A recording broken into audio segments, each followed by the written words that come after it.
দর্শক, এ বিষয়ে আলোচনার জন্য আমাদের সাথে স্টুডিওতে যোগ দিয়েছেন চট্টগ্রাম চেম্বারের সাবেক পরিচালক মাহফুজুল হক শাহ। মাহফুজুল হক শাহ, আপনাকে স্বাগত জানাচ্ছি আমাদের স্টুডিওতে। প্রথমে আপনার কাছে জানতে চাইবো যে শাটডাউনের কারণে বন্দরে যে জট সৃষ্টি হয়েছে, এতে করে আসলে আমদানি রপ্তানিতে কি কি প্রভাব পড়বে? ধন্যবাদ আপনাকে।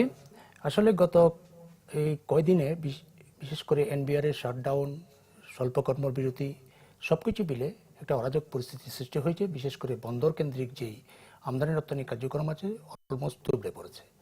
এটার ফলে অর্থনৈতিকভাবে যেমন আমাদের ক্ষতি হয়েছে এবং আমাদের বাংলাদেশের ইমেজেরও একটা সংকট দেখা দিয়েছে। আপনি দেখুন, এখানে রপ্তানি খাতে আমাদের অনেক পণ্য অলরেডি মিডিয়াতে এসছে যেগুলি জাহাজীকরণ করতে পারে নাই এবং সঠিক সময়ে আমাদের বায়ারদের কাছে আমরা পৌঁছাতে পারিনি। সাথে সাথে আমাদের আমদানি পণ্যের মধ্যেও যেগুলো শিল্পের কাঁচামাল আছে, নিত্য প্রয়োজনীয় ব্যবহার্য দ্রব্যাদি আছে, এগুলি সঠিক সময়ে বাজারে আসতে পারে নাই। তো সবকিছু মিলে অর্থনীতির ক্ষতিটা বিজিএমই হয়ে ডেলি আমাদের ২৫০০ কোটি টাকার মতো ক্ষতি হয়েছে। এবং অন্যান্য যেই সব প্রতিষ্ঠানগুলোকে, সব ইন্ডাস্ট্রিগুলোকে যদি আমি নিশি, তাহলে পরে এটা অনেক বড় ধরনের একটা ক্ষতি হয়ে গেছে।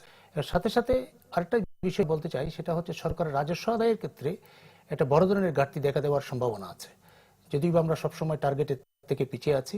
সুতরাং সবকিছু মিলে এই ধরনের কর্মকাণ্ডের ফলে বাংলাদেশের যে অর্থনীতিকে পুনর্গঠনের প্রক্রিয়া চলছে, সেই সময় এই ধরনের একটা কর্মসূচি আমাদের অর্থনীতির মেরুদণ্ডকে আগাচ্ছে।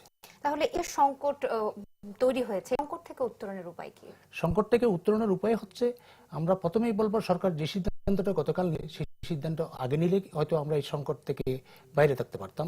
আমাদের যে বক্তব্য সেটা হচ্ছে, এই ধরনের যে এনবিআর এবং যে সেন্সিটিভ যে অর্গানাইজেশনগুলি আছে, বন্দর হতে পারে, ওদেরকে যেই এটা জরুরি সেবার মধ্যে নিয়ে আসতে হবে, এগুলি কেপিআই, এবং এই জায়গায় কোনো ধরনের হঠকারী সিদ্ধান্তের মাধ্যমে হঠাৎ কাজ বন্ধ করে দেওয়া, ধর্মঘটে যাওয়া, এটা চলবে না।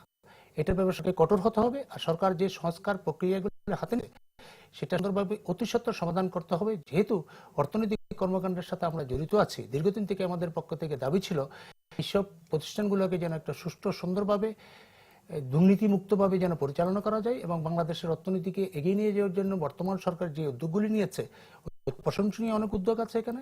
যেমন ধরুন, আমাদের রিজার্ভে আমার বড় একটা গতি এসছে। সবকিছু মিলে আমরা একটা সুন্দর পরিস্থিতির মধ্যে যাওয়ার চেষ্টা করছি। সেই সময় এই ধরনের পরিস্থিতি যেন না হয়, সেজন্য সরকারকে অবশ্যই একটা কঠোর পদক্ষেপ। একটা বিষয় জানার আছে, সেটা হচ্ছে সবখানে সংস্কার চলছে, এটা আমরা সবাই জানি, কিন্তু বন্দরের সংস্কার প্রক্রিয়া কি আসলে চলছে? বন্দরের সংস্কার প্রক্রিয়া বলতে যেটা হচ্ছে, আমরা বলতে চাচ্ছি ব্যবসায়ীদের পক্ষ থেকে, আপনি দেখেছেন বন্দরের বিভিন্ন কাজ নিয়ে, বিশেষ করে আমাদের টার্মিনাল অপারেটর কে হবে, না কাকে দেওয়া হবে, এগুলো নিয়ে বেশ বিতর্ক চলছে বেশ কিছুদিন ধরে। অনেকে মতামত দিচ্ছেন, কিন্তু আমাদের বক্তব্য হচ্ছে, গত ৩০-৩৫ বছর আমরা যদি ব্যক্তিগতভাবে বলি, আমরা যে ব্যবসা বাণিজ্যের সাথে আছি, এখানে যে কি পেইন হয় সেটা কিন্তু আমরা বুঝি। আমাদের যেটা বক্তব্য অত্যন্ত ক্লিয়ার। কিন্তু এই কাস্টমসেও তো সংস্কারটা প্রয়োজন, সেখানে কি চলছে এই সংস্কার প্রক্রিয়া? না, সংস্কার তো বিষয়টা হচ্ছে, আপনি রাতারাতি শেষ করতে পারবেন না। আমাদের যেটা বক্তব্য হচ্ছে, এগুলো হচ্ছে আন্তর্জাতিকভাবে পরিচালিত হতে হবে। যেমন বন্দরের যে কাজকামগুলি আছে, সেগুলো কিন্তু আন্তর্জাতিক একটা সিস্টেমের মাধ্যমে চলে আসছে। আমরা বলছি, পৃথিবীর অন্যান্য যে সাকসেসফুল বন্দরগুলি আছে, ওরা কিভাবে চলছে, কিভাবে এই কাজগুলিকে সমাধা করছে, সেই বিষয়টা দেখেই আমাদের এখানে সংস্কারটা হাত দিতে হবে এবং অতি দ্রুত করতে হবে। এখন কথা হচ্ছে, যে বন্দর সম্পর্কে কিছু জানে না, বন্দরের যে সমস্যাগুলি আছে সে সম্পর্কে কোনো আইডিয়া নাই, ওনার মতামত শুনতে হচ্ছে, সেটা খুব দুঃখজনক বিষয়। এবং আরেকটি বিষয়, আমরা কিন্তু খুব ঘন ঘনই দেখতে পাই যে সংকটগুলো তৈরি হচ্ছে, কিন্তু এই সংকট থেকে কাস্টমসকে দূরে রাখার উপায় কি? কাস্টমসকে যেটা গতকালকে সরকার যেটা ডিক্লেয়ার করেছে, এটাকে জরুরি সেবার মধ্যে নিয়ে আসতে হবে। জরুরি সেবার মধ্যে যেসব সংস্থাগুলি থাকবে সরকারের, সেখানে কিন্তু যখন তখন কোনো ধর্মঘট বা এই ধরনের অচলাবস্থা সৃষ্টি করা যাবে না। সেটা কিন্তু তখন আইনি অপরাধ হিসেবে গণ্য হবে। আমাদের বক্তব্য হচ্ছে, সমস্যা থাকতেই পারে, যৌক্তিক কোনো দাবি দেওয়া থাকলে এটা আলোচনা দরজা সবসময় খোলা রাখতে হবে। এবং অর্থনীতিকে জিম্মি করে যদি কেউ এটা করে, তাহলে আমরা মনে করি ওকে জাতীয় শত্রু হিসেবে করতে হবে।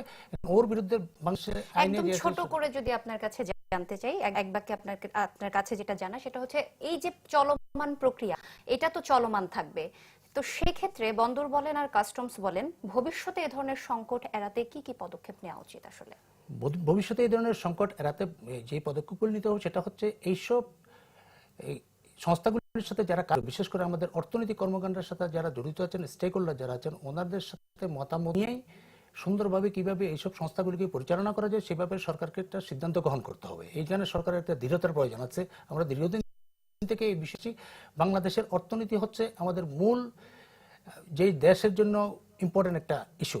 সুতরাং এই জায়গায় কোনো কম্প্রোমাইজ করা চলবে না, এবং বাংলাদেশকে যদি এগিয়ে নিয়ে যেতে চাই, যেটা আমাদের বর্তমান ইন্টারিমেন্ট, বিশেষ করে 5ই আগস্টের পরে আমাদের ছাত্রদের আত্মত্যাগের পরে আমরা যে সময়টা পেয়েছি, এরকম একটা সময়ে বাংলাদেশকে আমরা অর্থনৈতিকভাবে আরো এগিয়ে নিয়ে যাওয়ার জন্য এইসব যত সমস্যাগুলি আছে এগুলি থেকে বেরিয়ে আসার জন্য আমাদের উদ্যোগ করতে হবে। মাহফুজুল হক সাহেব, আপনাকে অসংখ্য ধন্যবাদ আমাদের সাথে যুক্ত হবার জন্য এবং গুরুত্বপূর্ণ বিষয়টি নিয়ে আমাদেরকে জানানোর জন্য। ধন্যবাদ আপনাকে।